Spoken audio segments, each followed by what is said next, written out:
morning. Good morning, good morning, and good morning. So, catchy little tune there, wasn't it? Yeah, do a little chair dancing to my ukulele. So, anyways, today, Saturday. Yeah, Saturday morning. It's a bit dreary outside. It's supposed to, rain. Who wants that? Ah. So, anyways, what are we doing today? I think, I think, I think, I think we should do some patches. What do you think? Oh, okay. So patches are really popular. I got a story. Back when I was 14, 15, 16. Now, keep in mind, I had been using a sewing machine since I was about 6 years. Sunny in 62. Sunny in 62. Oh, well, we're at 59, but cloudy. So back when I was a teenager, I had this pair of jeans that I just absolutely loved. You know, that pair of jeans that just fits. Of course, I was a much smaller person then. That pair of jeans that just fits perfectly. Every curve, every every angle just fits perfectly. Well, they got a hole in them because he's wearing them a lot. Um, so being the sewist that I was, I made a patch. Yeah, I used my sewing machine and made a patch. Wasn't quite sure what I was doing then, but it worked. And I sewed them onto the jeans. Then I got another hole. So I sewed up another patch, or I found another patch. Ultimately, what happened was over time, the whole back end of these jeans, plus the front thigh area, and they were flares because at the time of my teenage years, bell bottoms were like all the rage. These days they call them flares, but bell bottoms. So, anyways, the jeans were covered front and back and top to bottom with patches, and my mom kept throwing them away. Throw away these ratty old things. No, they were perfect fit. So I would watch for them and retrieve them. That's when I also started doing my own laundry because, that's where she would catch them. I would put them in the laundry and she would put them in the trash. Well, then I would pull them all out again. But anyways, I guess the thing that I want to say about this is that patches are a statement of your personality, a statement of who you are. Okay. On one patch, and we could do something similar here. On one patch, I had oh, never mind. I don't think I should go there. we are in a public forum after all. Good morning, Cindy. Pull me off of this rant. Okay. So, anyways, we're gonna make patches today. Sorry, Bella's in the background voicing her opinion that I am paying attention to you and not to her. She's 3 months old now, so she's getting to be a little feisty. So, I want to show you some simple, easy patch making techniques. I have two basic techniques that I use, and that's what we're going to work on today. Good morning from Alabama. Yeah, I don't want to hear about your weather. We're kind of cool and cloudy up here. So here, first thing we have is your basic round square patch. I'm going to put up on the screen. Yep, there it is. This is a basic filled patch. Let's see what we can do here. We're going to hide. Oh, we got to break it apart. Ungroup. Ungroup. There we are. We're going to hide the border. Change the color. That's all this is. Just a flat piece of filled background. Now on this filled background, we can drop in another piece of some lettering maybe. Have a, let's make this all caps. Great day.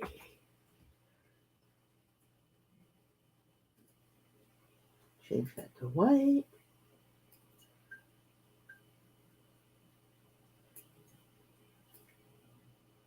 And then we put, oh, we need to make it just a wee bit smaller, right? So you get the idea. And then we put a satin border on it. Ta-da! We have a patch. Good morning, sunrise tactical gear. Let's see what had a customer come in yesterday. This is from Cindy King. She said she had a customer come in yesterday. She had made a quilt and some of her points didn't match up. In quilting, the quilter is all about the precision of their points. And she wants me to make an applique patch like an 8-pointed star. Ooh, that'd be pretty. Something to put over the top of her points, maybe? Just a thought. So, this is just a basic patch. Now, when I do a filled patch like this, I don't stitch it on twill. I stitch it on either a black or a white premium felt. I get it at my local Joann's, and I get the premium felt, not the craft felt. The premium has heavier weight to it. The craft felt is made from recycled bottles. Not that that's a bad thing. In fact, that's an awesome thing. But for this project, we want to use premium felt. I do not use the wool felt unless I am positively sure that it will never be washed or dried, because wool shrinks. So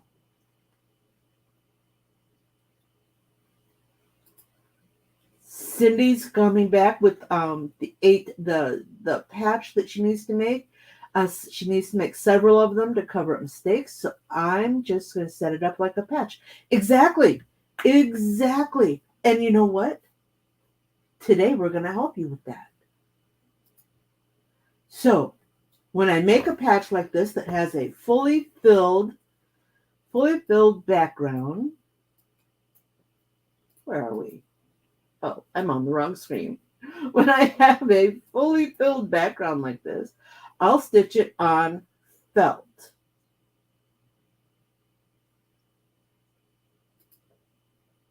Oh, Leah, the software that I am showing right now is Wilcom, the 4.5.8.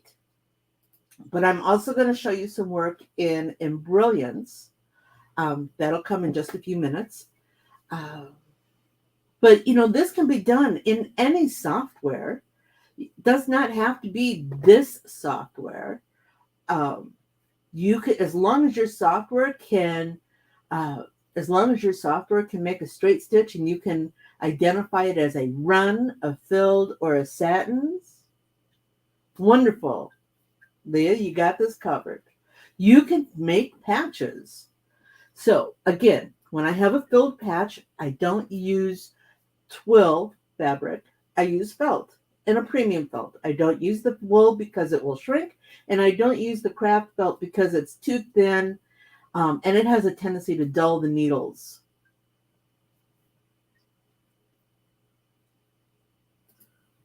Cindy, we're going back, says this is a perfect lesson for her today. She asked if I could make a full filled patch, and I said, no, it's too many stitches. Depending on the size of the patch you're making, it might be a better option as a filled patch. Just a thought, Cindy. So that is a filled patch. That's what I do for a filled patch. When I am using an applique technique, which means I'm going to lay in a fabric as my base,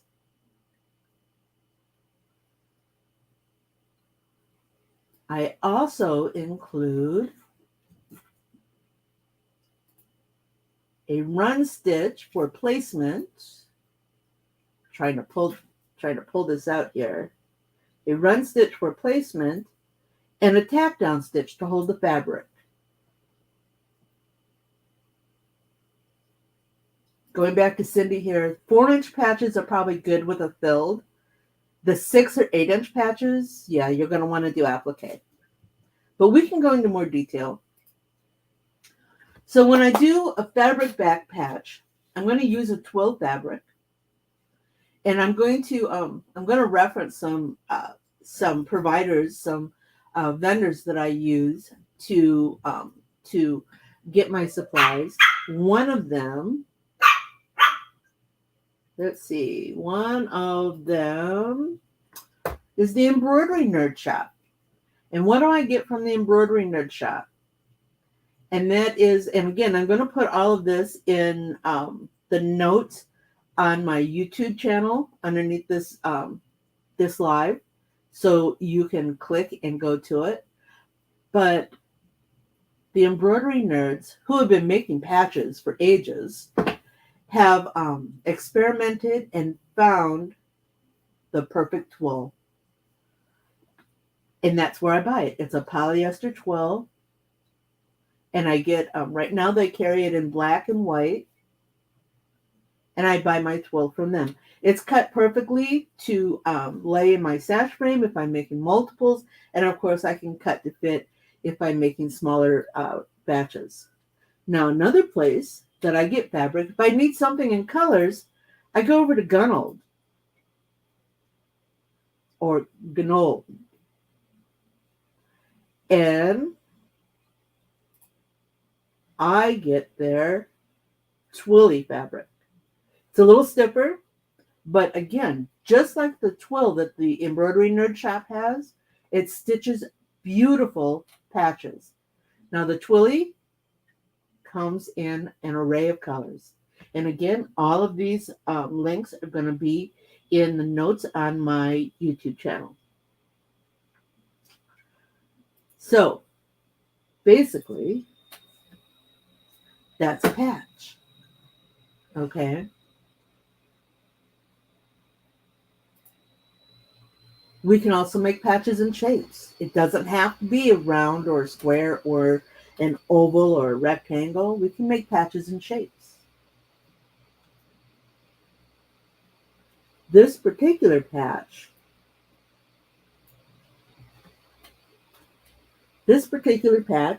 and I'm going to find my pen here, get rid of my keyboard. I used in Wilcom, I went over and I pulled in. Good morning, Jesse. And I pulled in a 4mm satin for my patch edge, for my satin border. Now, when I do that, and we're going to change the color here. When I do that, when I use a satin border, when I create a satin border on patches, I always use a 4mm because I hand cut my fabric when I use an applique when I use an applique technique. So I know that I need to make sure that I have enough space. Yeah, we're going to change this again. We're going to go like so, and then we're going to change it to a line because I want to make sure that my satin border is going to cover my trimmed edges. Remember, I'm hand trimming, so I need to get as close as I can to that tack down stitch so that the fabric doesn't pop out from under the satin border. So I use a 4mm border. Woody, you know it's there for you. Woody is apologizing for being a little late this morning. Not a problem. And that he will go back and rewatch from the beginning. We appreciate that. And while I'm here, good morning, Jesse. It's good to see you. So going back to the satin border, I use, like I said, a 4mm satin border. I'm going to back up so we get our border back. All right. And then in my settings, I use an edge run underlay. And what does that mean here? That means, oops, where'd it go? There we are.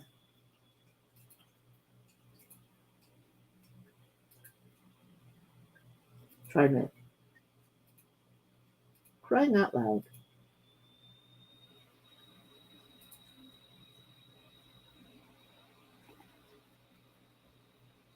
There it is. Let me see if I can get a little bit larger.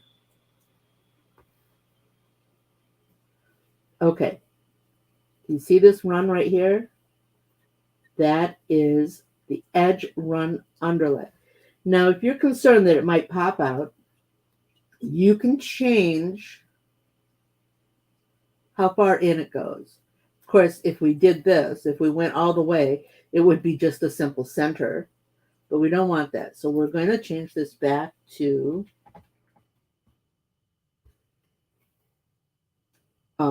it's between 0.35, which is the default, and this is a 0.50 millimeter, half millimeter from the edge run underlay.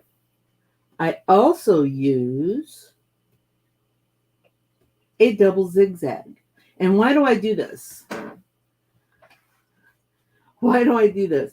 I do this because remember, I have cut away half of the fabric that supports these stitches.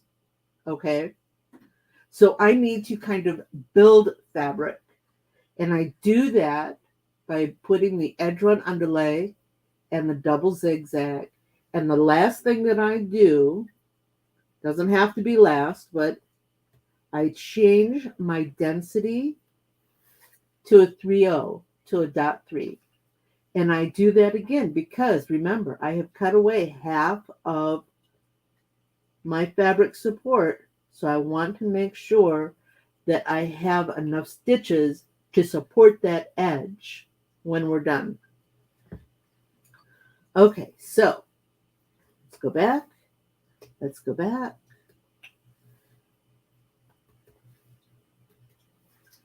Now, this one, again, is a filled patch. So I would stitch that on the heavier felt, the premium felt, and I would stitch it complete. And then when it's all done, I would just trim very close. Be careful with this. Trim very close to the satin edge. And then I use a heat source to shrink back anything that might be remaining. And just like when you're using a heat source on hats, you want to move that heat quick because you don't want to burn any one spot. You're going to want to do the same thing here. You're going to want to move that heat source quick.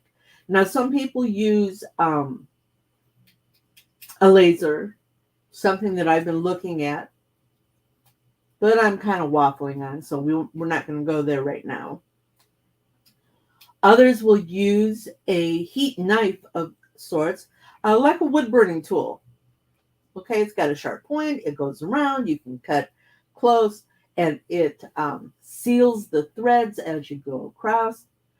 Or, you use scissors, cut it out. And then I use a flame, and I just run it over the flame to shrink things back. Again, be careful because if you stay too long in one area, you're going to melt your thread, and then it just flies all over, and you have to, it's not a pretty sight. Let me go back to the fabric for real quick. The twill fabric and the premium felt that I use are both 100% polyester products. And that's because they will melt and not burn. Well, ultimately they will burn if you hold the heat source long enough, but they will melt and not burn. So that's the basic patches. I use, we have a filled patch. We have an applique technique. We have our satin border. But what if you don't want a satin border? Yeah, let's go back to Bad. He's a cutie, isn't he? This is a patch that I digitized for a client. And she likes a thinner border, which works when you stitch on felt. Because remember, you're stitching around the outside and you're going to melt in. But what if she didn't want a satin border? What if she wanted a merrow looking border? You know what a merrow looking border is? Merrow is a brand name of a machine that creates an edge run around patch borders, much like a surged edge. And I know one of the questions people have that come across is, why can't I use my serger? Well, I tell you, from my own experience, every once in a while I'll pull the serger out and start fiddling with settings and trying to get that nice tight stitch, that nice tight, pull a thread, add thread, and I just have not been able to figure out the formula. If you guys ever in your work figure out how to use a serger to create a merrow look edge, let me know. I would love to try it. But in the meantime, we have other resources. So we're going to go over to, I had no mouse control. Oh, there we go. We're going to go over to Embroiance, the Embroiance platform, where I have included in my modules. Oh, for crying out loud, I have no mouse control. There we go. And it's in with my Stitch Artist stuff because I have Stitch Artist. If you don't have Stitch Artist, it would be on that first screen, your editing screen. But I have the Merrily module in my Embroiance products. And what does that mean? That means Merrily creates a faux merrowed edge. It's a motif that has been created and programmed to lay it. So if I select my patch and click on the Merrily icon, maybe I need to select the whole patch and click on the Merrily icon. What am I doing wrong here?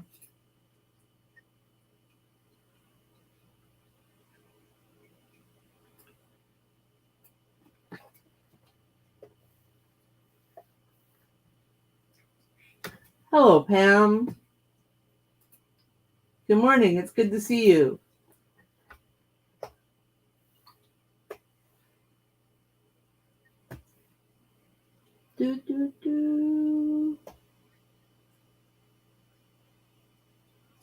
Add patch edge. Yeah, that would be nice.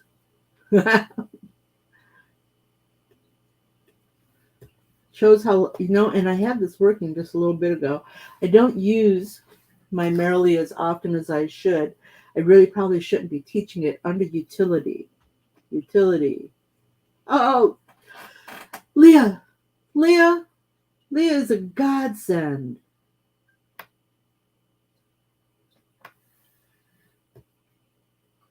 All right. Yep. Gonna have to have Leah come. Good to be seen. Just got out. Oh, Pam. Are you okay? Pam was just saying that she just got out of the hospital. We're gonna move the patch first because we want the merrily to stitch over it. Now that Leah has helped me, it only happened because you're live. Isn't that the way it goes? All right. So Leah has helped me get this patch done. But look, this edge is a bit wonky. And the edge is a bit wonky because my original edge, and I don't think I can move it, but my original edge had some edging where the fur was for our little donkey boy here. So how do we fix that? Well, you can select the patch, and of course, where'd it go? Nope, that's the wrong one.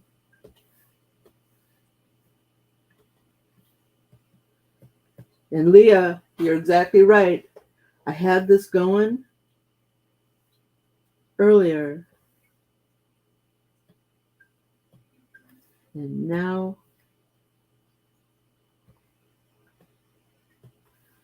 I'm such a terrible teacher. I am so sorry, people. Let's see. Create, utility, edit. Nope, that's not it.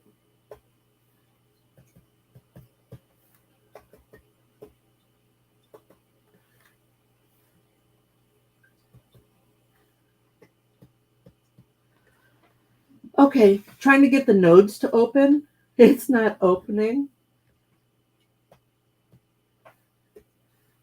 No, that's not what we want. We did not want another patch.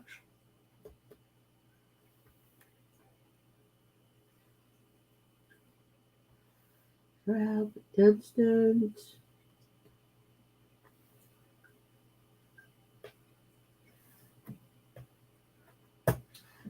All right, so you can select this line and it will pop up all the nodes, and then you can select the nodes and delete or straighten them or change them under Stitch Artist. I am under Stitch Artist.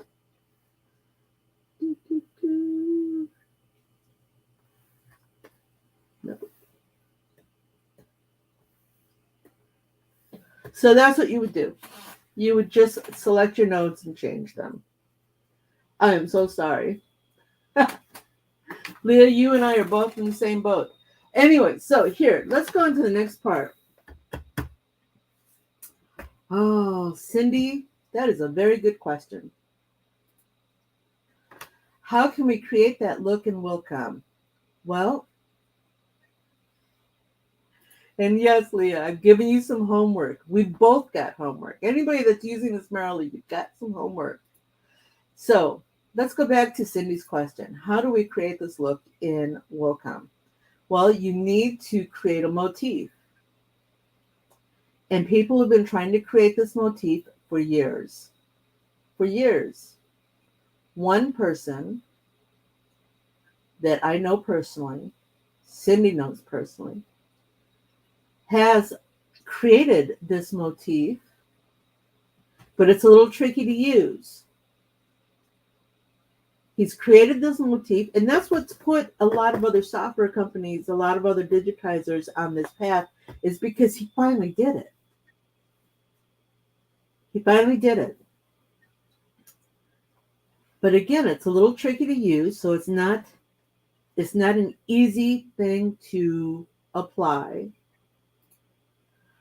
But one of the things that he does is he will, if you have a patch that you would like the merrily edge on, for a small fee, he will put that edge on your patch for you. Yep. Again, this is Fuller Embroidery Works. The Fuller border, it's he custom fits it to the shape of your patch, and he sends you the patch back, and you're all ready to stitch. Now it says out of stock, but this is not a physical item. This is a data item, so it's technically never out of stock. But you can reach out to Jeff Fuller at Fuller Embroidery Works, and he in turn will lay a merrow-like border on your patch. And he's wonderful. He's awesome to work with. Okay, what else have we got here? Oh, two more things I want to mention in my product line. Now, what kind of stabilizer do I use when I make patches? I use Madeira's Badge Film Hefty. It's the 100 micron film. It's heat sensitive. Of course, I had spent first using, I would just pull this off until, again, a friend tells me that it's heat sensitive. And if you put it on your heat press, hi, Chris. That particular border that is being used by that particular person, he copied that from a border that a design file that he purchased from Fuller Embroidery Works and has posted it as his own. Not real happy with that. But let's go back to Jeff Fuller. Let's give credit where credit's due. He spent months and months working on this and perfecting it, and then made it available to us, the users. And of course, you know, it happens all the time. Copyrighted items are purchased and then resold. And that's basically what we've got here. So anyways, let's go back to the badge film. If you stitch on the badge film, and it's heavy like a cutaway stabilizer. Once you're done, you can just punch your patch out. Yep, that's what I do. When I'm doing an applique, I'll stitch my. It's okay, Chris. It's not very publicly known, but just an FYI. So yeah, you stitch your placement line, lay your fabric in, stitch your tack down, and then you can trim that away, put it back in the machine, do all your embroidery, and then when it's done, you just pop it out. Yeah. And once you've popped out your patch, you need to put some sort of sealant on the back. And a lot of people try to use this sealant to permanently affix the patch to whatever garment product they're using. I'm a firm believer in heat seal it in place and then sew it, because eventually that heat seal is going to fail. But the heat seal I use is the 5mm heat seal. Again, it's a Madeira product, and it says that it will permanently affix to a garment. Again, like I said, I will stitch it after I'm done.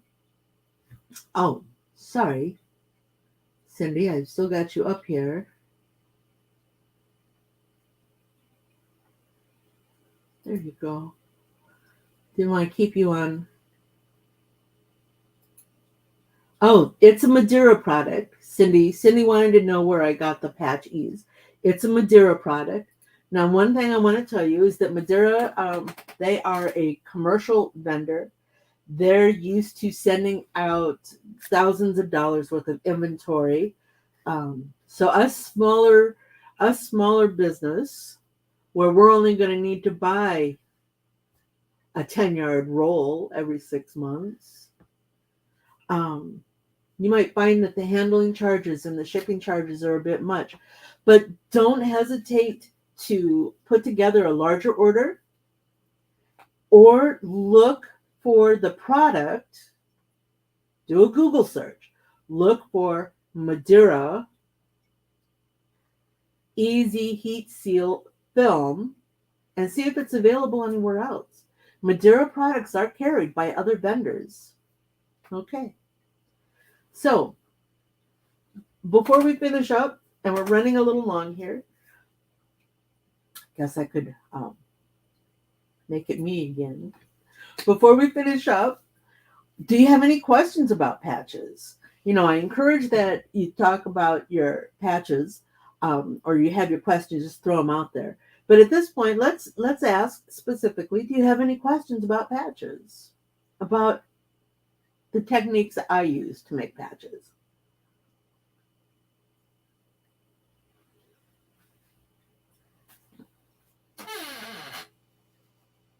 So, all right. I think that's it then. I hope you enjoyed patches. Let me know if there's anything specific you want to talk about for next week. Just drop me a line again on my YouTube underneath the notes. And I will list all. Chris, what is a UT needle?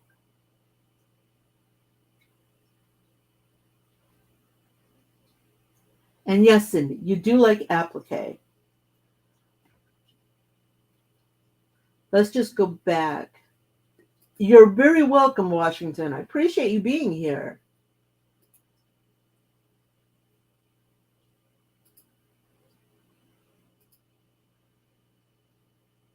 Sauce. Oh, the cut needles? No, I haven't. Are you Chris? Chris is asking about a UT needle. It's a cut needle. The only one, there's a couple of cut needle sets. There are some that are machine specific. Um, there's a vendor out there who is creating a needle, and the idea is that it will cut your patch for you without cutting through your stabilizer or your backing. And from what I've seen, it works really, really well, but you have to digitize for it. So if you want to use that cut needle, work with your digitizer. Um, I'm sure there'll be some testing, create a file, test the file, edit the file, test the file. But I would really like to try that sometime, but I have not. Chris, if you have experience with that, please take some time and drop me a note. I would love to hear about the needle. And Cindy, you are going to be missed. You know you are. Victor, yes, he does. Chris was just saying that Victor has a video. I will try to find that video and add it to my the links in my YouTube. So just to finish up, basic patches, basic patch 101, nothing too fancy, easy to do. Let me know if you have any questions. Send me a message. All my contact information will be on the comment, or excuse me, the area. Oh, Chris orders those needles from Embroidery Systems. Might have to take a look at that. Okay, all right. We're going long. Let's finish up. You guys have a great weekend. Thank you, Jesse. You guys have a great weekend. Let me know if there's anything specific you want to cover in a coffee and conversation. I'd be happy to help. And let's say goodbye. Wasn't that fun? Do you have more questions? Do you want to learn something new? Join me at quicktostitch.com for coffee and conversation, and we'll talk about it. Embroidery machines, designs, and business. Hope to see you soon. Bye now.